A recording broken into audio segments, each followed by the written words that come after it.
your journey into filmmaking began as early as at the age of 12, and pretty much Van Helsing has a lot to do with this. I remember I watched it 1 to 3 times a day, one for 1 week. After the second or third time I've seen the film, I just thought to myself, okay, now I know what I want to do with my life. I took the video camera from my parents and started to shoot anything. It went on that I made, I think, 1 short film a year, always in the summer holidays with my friends. I think the starting is always the most hard point ever. Not really 100% believing in ourselves. And this inner critic that's just like constantly there. You know, are you good enough? Am I good enough? Am I this enough? I think it is a part we all have to accept and to work with it. I would say maybe it's better to see it as a sparring partner.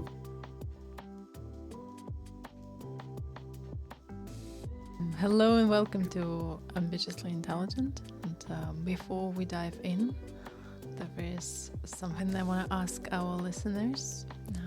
If you care about honest conversations with filmmakers who are building their path step by step, and not just talking about success, but also about the process, craft, doubt, everything that, you know, is part of this process. So please make sure you subscribe to our channel.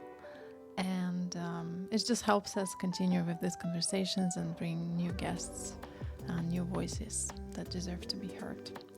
So please hit that subscribe button and follow us on this ride. I want to introduce you, Herbert Gantner. You're a director, writer, and editor. And thank you so much for joining us today, making the time. It's a pleasure. And the first question I want to ask you, your journey into filmmaking began as early as at the age of 12, as you told us. And pretty much Van Helsing has a lot to do with this. You said you watched it every day of the week, every day for about a week. So that was something that definitely drew you into the world of, that wonderful world of filmmaking. And when I ask you, do you remember what was the feeling that you felt for the first time you watched it? What was it that pulled you so strong in that film? That's a good question. I remember I watched it 1 to 3 times a day, one for 1 week. That pretty often, yeah, pretty much. I remember I was just packed and thrilled in by the world, by the design, and by the this mystic it had, and the set design and everything. I just was excited to watch it every day. I just loved the adventure in it, I think. And I had the feeling that is something I also want to do. I want to make people feel like they are in the middle of the adventure. They are in the middle of the story and in the world of the characters. And yes, that was a pretty intense feeling, I remember. And it was really, I think after the second or third time I've seen the film, I just thought to myself, okay, now I know what I want to do with my life. At 12. I find it pretty fascinating also because I also was that kind of child, very watching films very intensely. But back at that age, I remember I was more like, I want to be part of this world. I want to be like Van Helsing or, you know, like someone. That was me too. That was me. I was like, I want to be in the world. I don't want to be outside. Yeah, it was always like, I love the world, but I also wanted, because I was writing some short stories and drawing a bit very soon, from the beginning of my childhood, drawing. And so I had always the feeling that I want to create something. And I wanted to be the one who's changing this world, who's creating it, who's narrowing it. Yeah. What was that? Was that a part of like? So it was definitely not an escape for you. It doesn't sound like that. You wanted to create. You wanted to narrate. So was it maybe a way for you to understand the world also better, or help people understand Yes. it, or is it about you wanting to dive deeper into the human experience and understand? I mean, you're 12, which I think is amazing. You start when you're 12. But was it anything of that now that you look back? Obviously, as a 12-year-old, I wouldn't ask you this question. I would be like, so, 12-year-old Herbert. But now, when you look back. I think it's a bit of a mix. At this time, I just was amazed of the world, and maybe I could do something like this one day. But as you mentioned, yes, after that, some years later, it began also to be a bit of an escape of the real world, because it just was feeling better in the film world. So just Yeah. We're both And of us like, still somehow it is better. yes, it does. yes. Yeah, I think it's a bit of a mix-up. What about this? But now, yeah, it's always going on and improving. And now I have the feeling I want to understand the world better with my stories, and I'm trying definitely to understand what is going on and understand a bit of a psychological background of the characters. Tell us more about that. Because I was always driven a bit into psychology as well. That's always was my favorite in school as well. And that's I just love to write and exploring, discovering the kinds of psychology and behave what would cause such a behavior and character in the movies. And that's also my approach when it comes to actors, working with actors.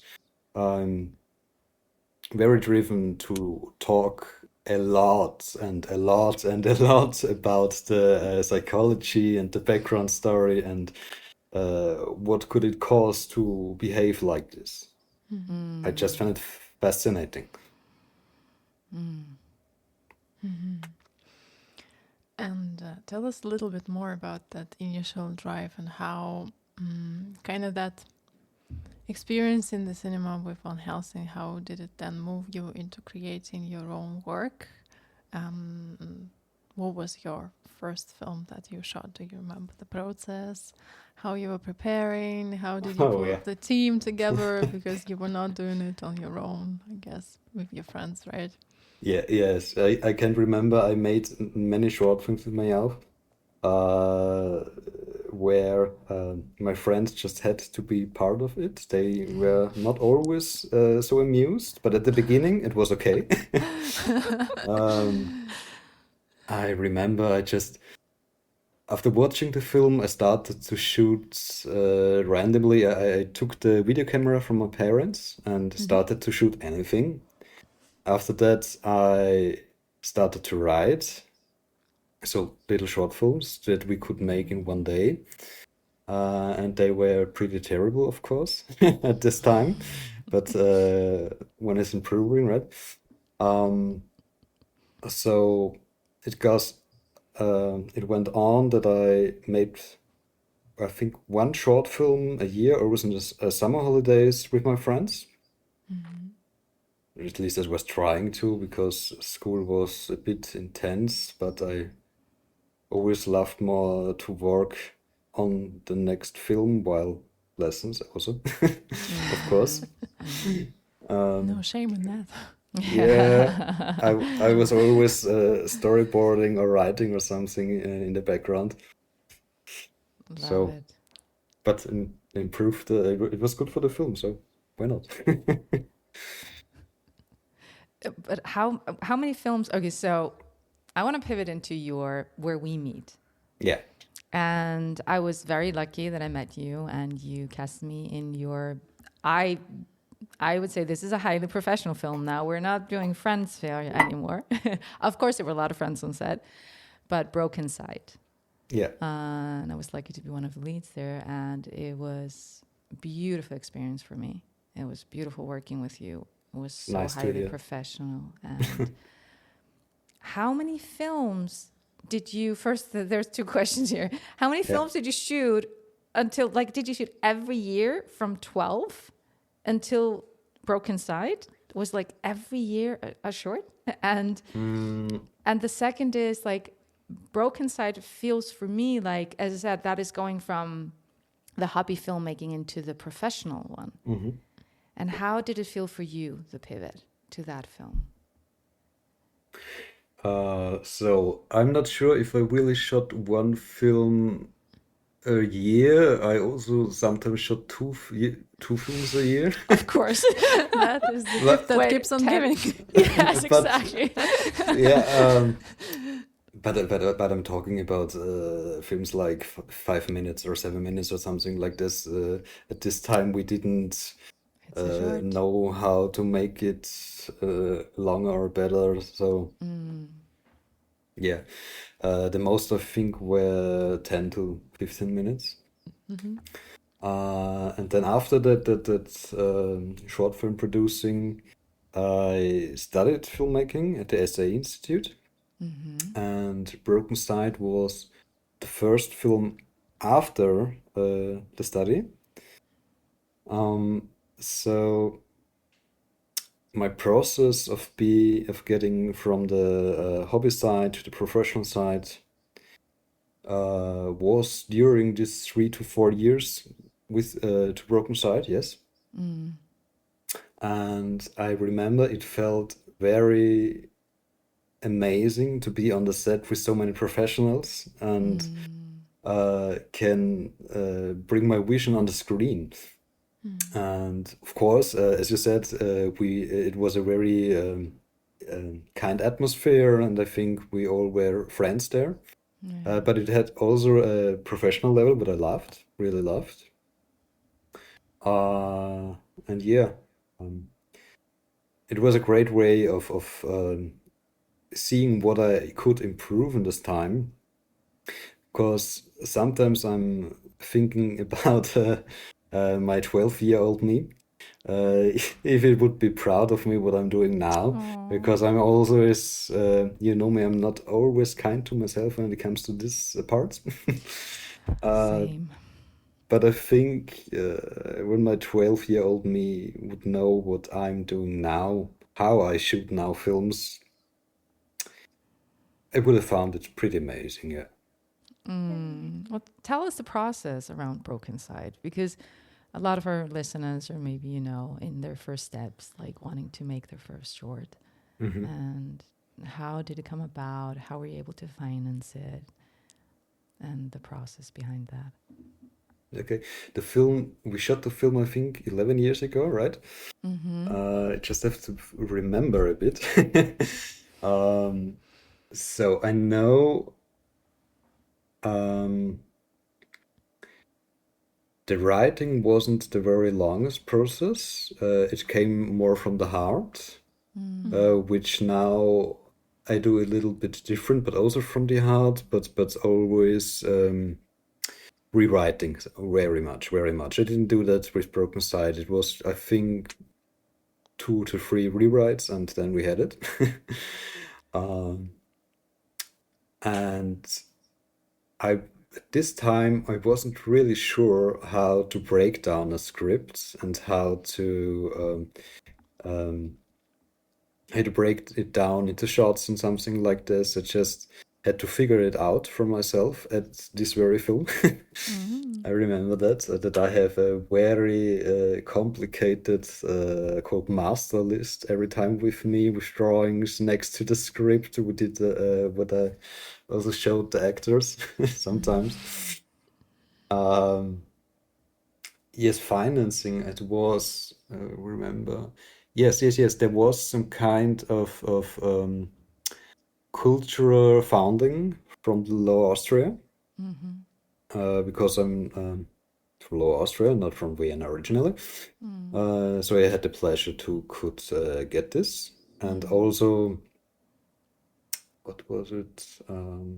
Some another Yao funding from Vienna.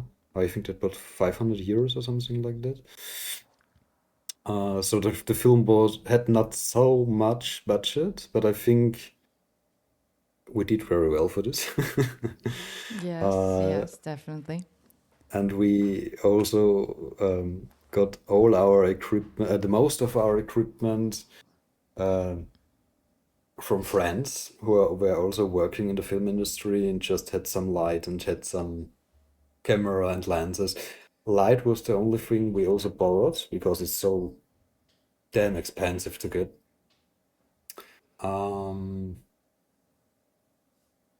Yeah, and I know I can remember it was also the first time I was really trying to rehearse with actors. I actually don't really remember how it went, but I think the film is still okay. I like the film, Me too. especially your performance. Of course, So thank you. No, everyone was amazing. yeah, You were amazing. Everyone definitely was. yes. No, everyone was amazing. It was a very cool experience, and yeah, I'm still pretty proud of it, would I say? Well, it did win a lot of prizes. It's not like it didn't win. Like it's award-winning Yeah, short yeah. film. So I should mention that more often, yeah, right? yeah, I'm helping you. It's okay. I'll just do Okay, it for you. thanks. And so you've shared with us also on that note that you were not very satisfied with how you worked with actors. You're probably not sure, figuring out your own style, way of working. But one thing that for some people that means that, okay, well, I'm not that good. I will probably slowly, gradually improving. For you, it meant that you went to actually train. You went to train for that Yeah. part. And what do you think changed after that? And what do you believe actors are really looking into the director? What kind of, help, navigation, what kind of channel of communication should be for you between an actor and a director? And what kind of director are you now? Uh, I'm okay. I see. Yes, I wanted to improve my work with actors because I was not so confident in the times like this that I really was able to help or shape a scene with actors as I wanted it to be. So I was trained in Berlin at the coaching company Berlin, and studied directing actors. It was a lot of just watching how it goes, watching scenes, working scenes, analyzing scenes, working with actors. And I think what I learned the most and what changed me and my work in the most that way was that I really improved my instincts of when I watch a scene, I can more be part of it, more feel it, more see what the actor is trying to do, what he is trying to communicate and feels. And so I just am now way better to help the actors to communicate. And also, it's again about the psychology of the character, what's fascinating me in this work. Um, and I'm now better in analyzing the motivation of a character and giving the slightly better notes, I hope, to get into the scene and to be able to shape the scene. And I think that is something that most actors like in working with me, because now, at least it seems so, that I understand the work better. And I'm not just a bystander who's watching what's happening, but I'm really possible to help to shape the scene and to understand what it is that I'm not feeling right now and what it would improve it, and to get into the mood, the scene, and get the result we all want together. And what I'm curious about also is, I kind of know the answer already, but I want to like check my instinct. What kind of director are you? Because I find that there are like two types mainly. The ones who are obsessed about the frame, they're like literally on top of their DOP, standing there like that's the composition, fix the frame and set, don't like do anything with it.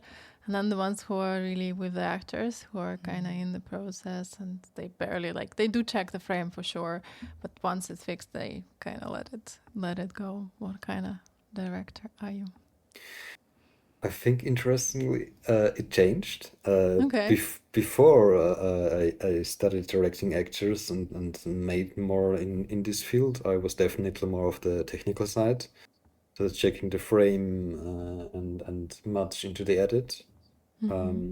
After that, when I saw that actually still the actors are the heart of the film, I think. And now I'm definitely the one who's just shortly checking the frame, and after that I'm only with the actors the whole time. That's what I felt. It's beautiful the way you're talking about us actors. Thank you. And I want to tell you something. When I worked with you, one thing was that you really did hold us, the actors. And I remember you pushing me. And I remember you going one take after the other. And then at one point, I don't think there were that many, but maybe 6 or 8. And then you were like, I'm sorry to put you through this. Because there were intense scenes and they were, very emotional. And you're like, but you just get better with every take. I'm sorry. I remember that, yeah. And I was so thankful because exactly that was what I longed for and I loved, is exactly, having a director that holds us in a way, but still there's this freedom, obviously, and the creative freedom, and you feel it as an actor. But you did have it even at that point. So it'd be fascinating to know how you're now on set. Yeah, I think it would be interesting to do it again, right? Yes, it would be. It could go very faster to the result, maybe now. Yeah. But I can remember, I can really remember that I was saying that, yeah. It was a great scene, by the way. Thank you very much for that again. You're welcome. It was a really good scene. It was yeah. But I want to talk about that because I'm going to take Valeria into this too because we're all the same here. Self-critic, and not really 100% believing in ourselves. And I am still myself. Just yesterday I was like, why do I run away from acting and push it away at the same time love it so much that I don't want to let go of it? And it's like this inner critic that's just like constantly there.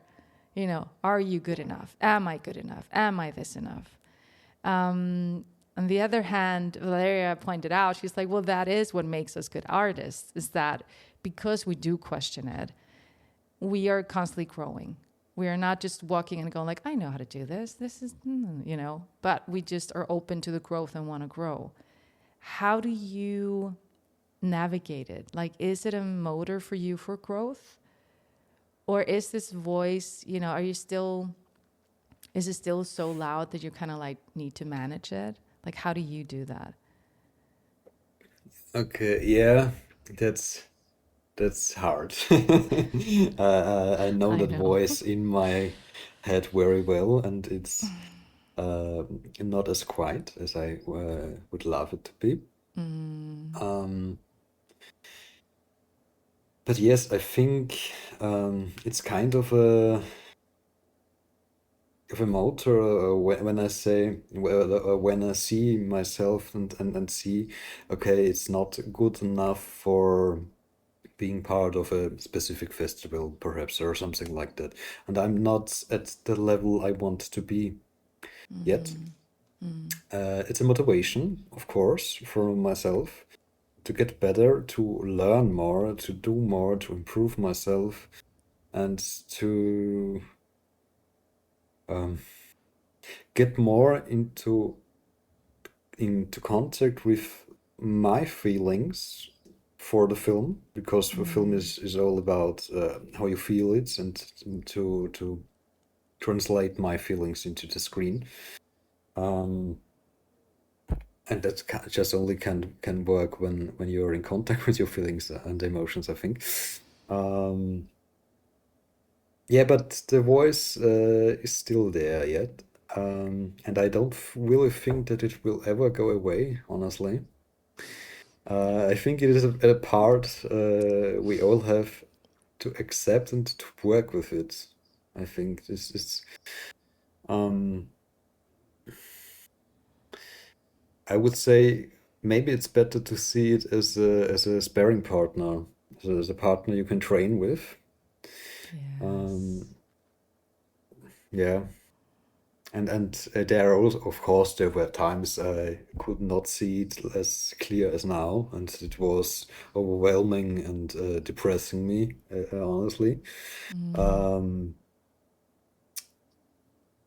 Because there is also a lot of rejection in the business, as everyone knows, and this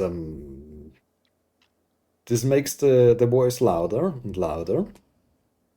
And sometimes there are just points where you have to be just kind to yourself and recover and try it again. And yeah, I think it's just important for any kind of artist to get on, to stand up and do it again.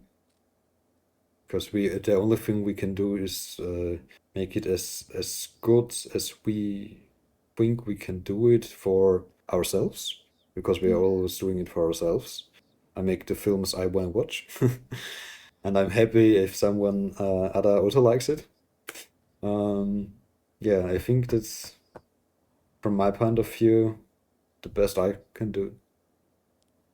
That's beautiful. Thank you. Because that is exactly, I think we all need to hear, is that voice, unfortunately, I would like it to disappear, but it ain't. Understand.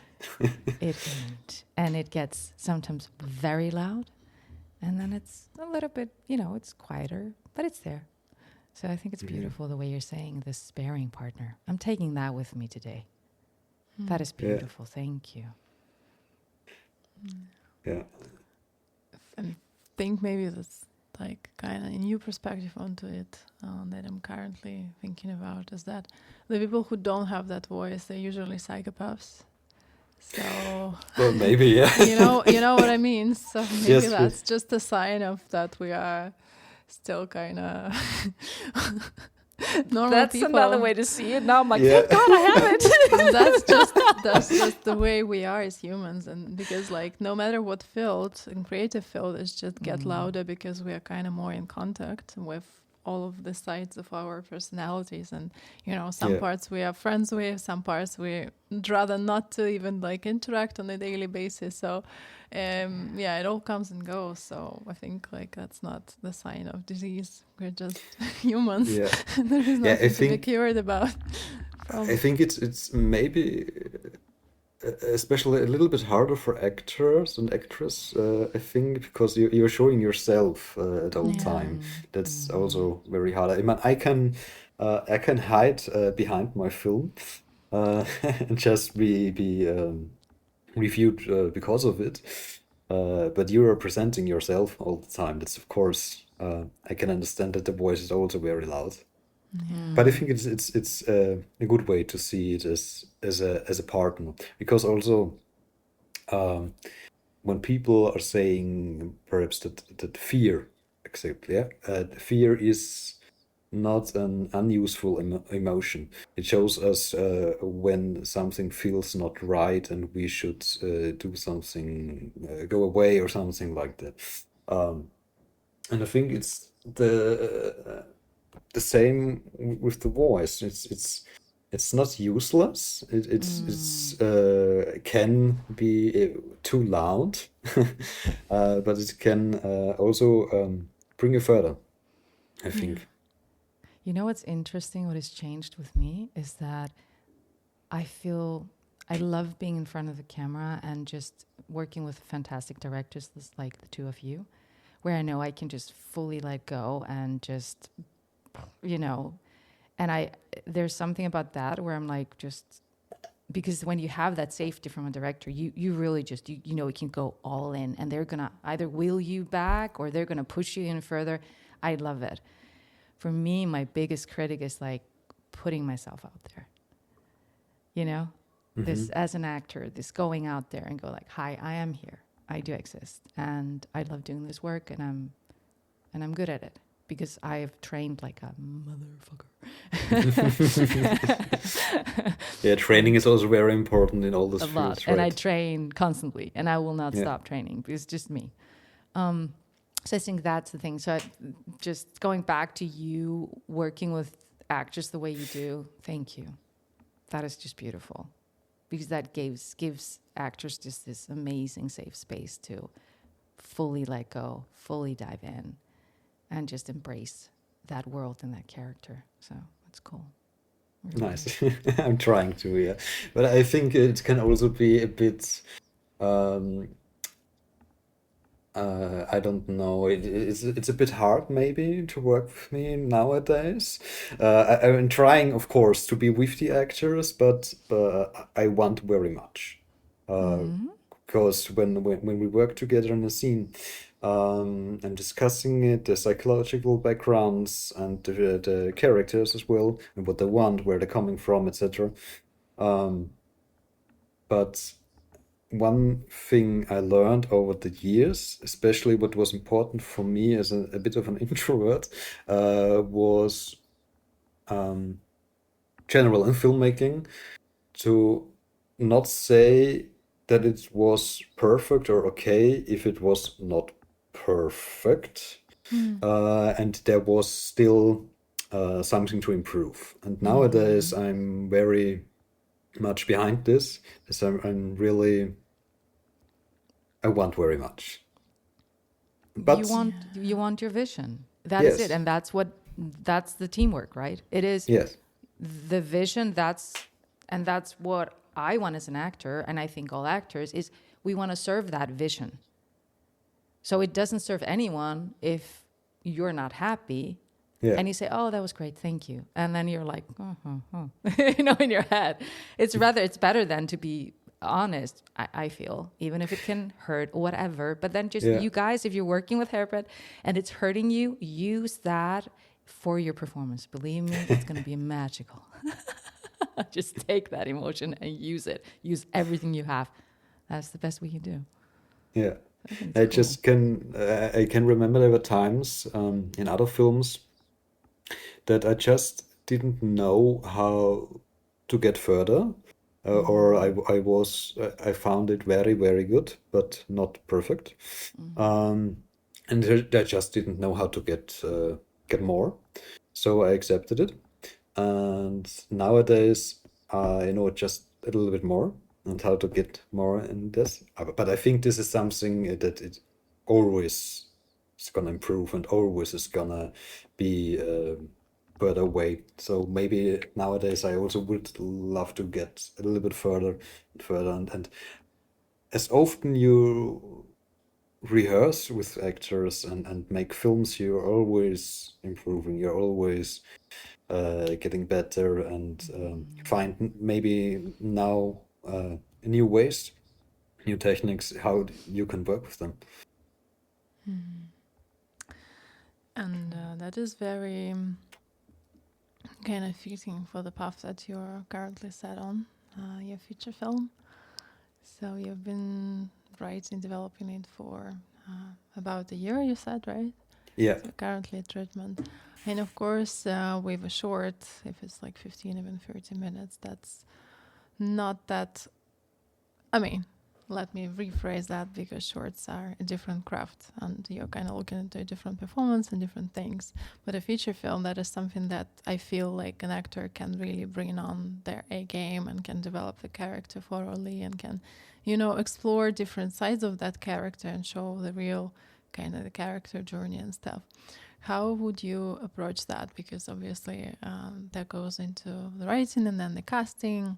Have you heard about it yet, or what's the stage you're currently in?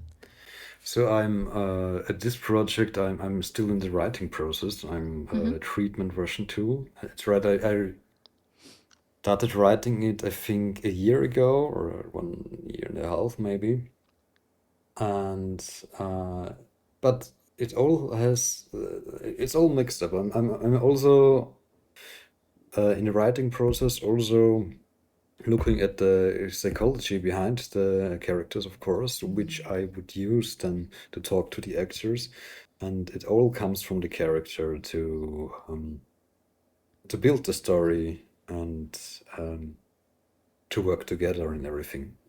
Yeah. And can you walk us through the writing a little bit more? So how do you start it? In terms of the story, where does the inspiration come from? We're interested in everything. I'm writing myself, and I'm also, we interviewed recently someone, and it was interesting because she was a psychotherapist, and she said that I shared with her my process, which I usually start with the characters and the backstory, and I do something that I call psychotherapy on my characters. I have to know everything, like, do they smoke? How do they walk? Do they have, any sorts of traits into their work, because that kind of informs me about their personality. Do they crunch their, like all that sort of thing is not random to me. And she was like, that is interesting. I've never heard about that. So she had a completely different approach to writing. And now that got me curious into how people, how do they approach that? How do they approach character building? Where do they start? Yeah. So I think the starting is always the most hard point ever. I was True. I remember it was just clear for me that I want to do a feature film, and I'm looking for an idea, and I had then many ideas, and I took some parts of that idea and took it in another one, and that got on and on and on. But the process of creating a character is something formula with me. I have built my own cheat sheet for something like that, where I can just put in everything, like where they're coming from, what are their traits, where have they lived, what do they want, what are their relationships, of course. But that's nothing I just sit there and write and write and write, but it's mostly I have to reflect about it. I have to I would say, but a bit dreaming about it.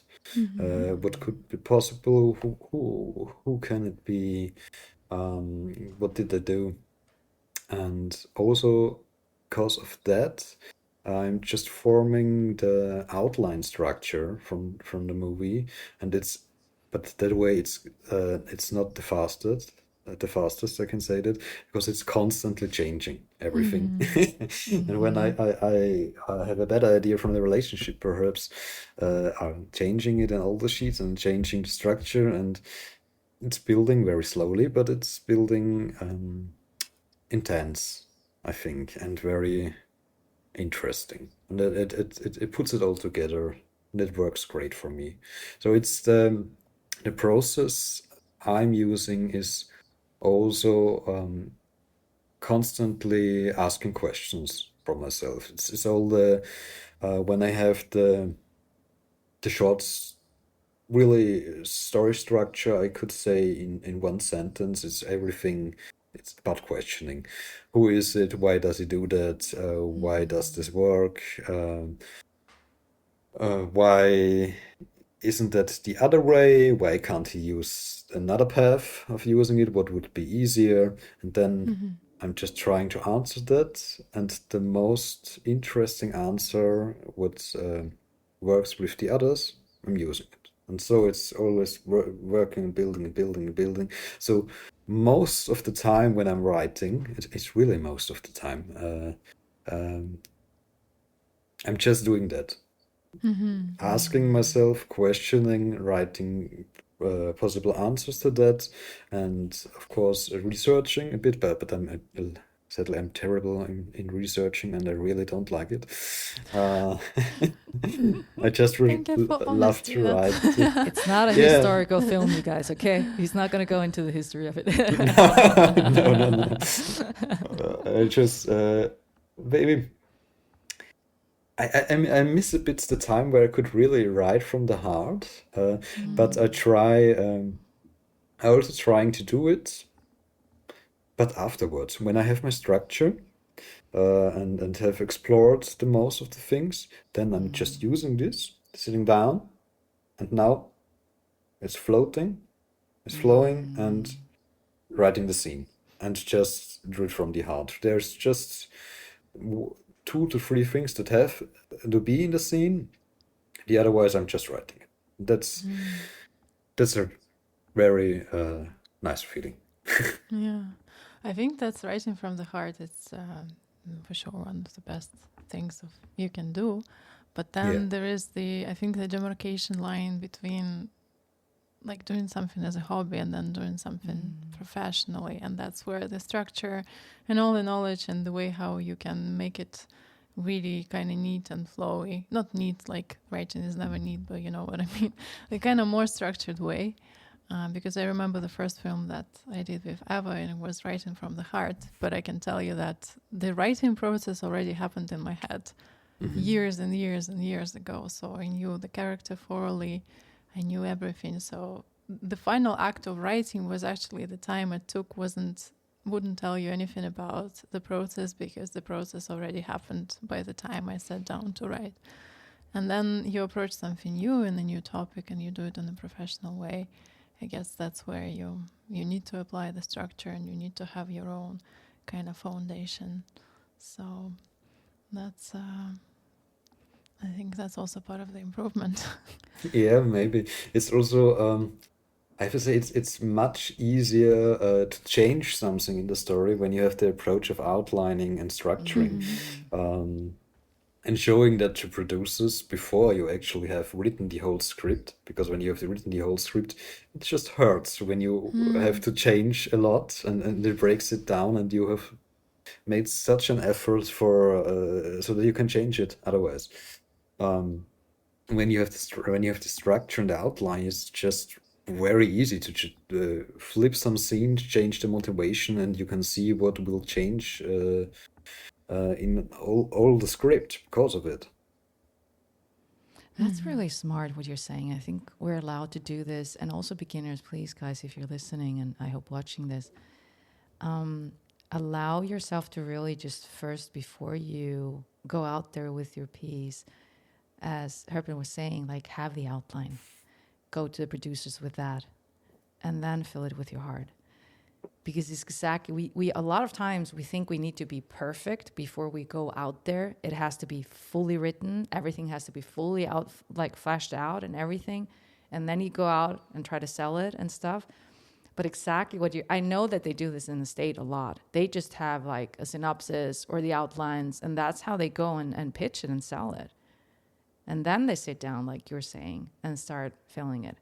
And the other thing, what you just said, is like, it just hurts. Yeah. It hurts. And we are in an industry where it's like, I don't know, 99% rejection.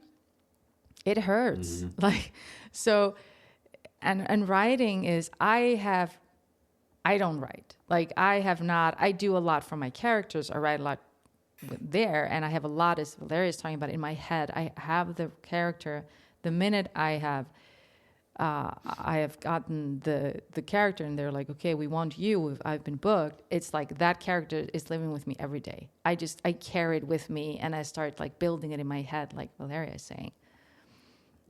There's something I want to just a little bit go into with you. You talked about dreams. Yeah. And I dream a lot, very vivid dreams. Sometimes I'm not so glad about them, like, But what I realized is I've started to be able to use it for my acting more and more and more, which is very profound, because it sometimes gives me a lot of times into the psyche of the character, in a sense of like what is hidden, the unconscious. How do you, because you talked about dreams, do you work with dreams when you're writing? I think not that kind of dreams that I used to have at night because I'm rarely dreaming. I'm just never dreaming, actually. But I was thinking about letting your instinct and your brain just exploring the way what you're thinking about and the story or the character just without any boundaries, without saying, okay, that's a bullshit, that can't work because don't have the budget for that. Just at that state, you should just dream about the character, dream about the story, but with no pressure, at all. Just let it flow. At least that's the way I do it. Taking the character always when I'm stuck and I don't know what to do next, when I can't go on with a scene or with a structure, with a character, and just getting away from my laptop, from my notebook, and making a break and just dream about the character, dream about the story. Just let it be in my head while I'm doing something else with no pressure. And then most of the times there comes another idea, there comes another way of thinking. I hadn't thought about it before. Yeah. More like beautiful. daydreaming. Daydreaming, exactly. That's the word. Daydreaming. It's Yes. like, Ava, you're talking about night dreaming. Yeah, I am. I miss Because the night I dreams. daydream and night dream. I should maybe be a little bit more in the reality, but it hurts No, sometimes never. too much. Yes. So I'm gonna Nah, stay in the dreaming world. Daydreaming is perfect. I love it too. I'm just gonna be in the night dreaming, and the daydreaming it's easier sometimes. Yeah. This has been so wonderful. It just yeah, thank you so much for your precious time and all your work. And I need to emphasize this. Herbert has won a lot of prizes for his films. Yeah, he's an award-winning director. He kind of doesn't mention it. I know. So I'm going to say it, that he Thank is you. an multiple award-winning director and has done fantastic work. And I feel so lucky that I was in your first film where you went into the professional side, because it was, for me also, really profound and one of my first. And I loved it. I loved the experience. It gave me a lot of confidence boost, like to just keep on going. So thank you for that.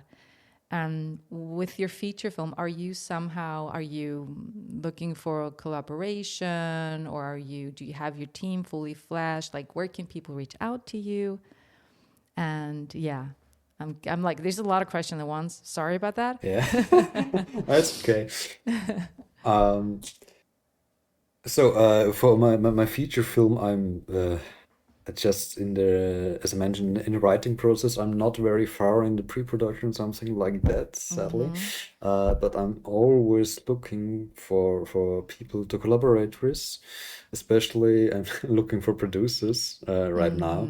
Just talking to some people, but then it looks good, and the project goes on, and then we're talking to another people, and it's just a process, I think. But I'm actually looking for a production company or producer who could help me with the film, of course. But you know me, I have to do a film when I want to do a film, so it Yes. never stopped me to not have a real producer and to not have the budget I would love to have. I would do the film anyway, because I'm Yes. very stubborn sometimes. But I also think you need that in the film industry. Um, yeah, but this time I'm really looking for collaborators who can help me improve the overall quality of the film in the sense of organization and more set design. It's planned to be a bit bigger in all departments. And I think there is the end of something that I could do really for myself in kind of producing, and need a bit more support. Well, good to know. So where can we reach you? Where's the best to reach you? Is it on your webpage or that we will have in the show notes? Or where is it best for people to reach out to you if they want to collaborate or look into your work? I think the best way is about my website and also about Instagram. I'm very active now, or via email. It's the way I like most to be contacted via email. Email, which is Yes. on your webpage. Yes. The email, yeah. Yes. Which we will have you guys in the show notes. So you can definitely reach out to Herbert if you want to work with him. I highly recommend it. Thank you so much. This has been wonderful. Yeah, thank you for having Thank me. you. It was great talking to you.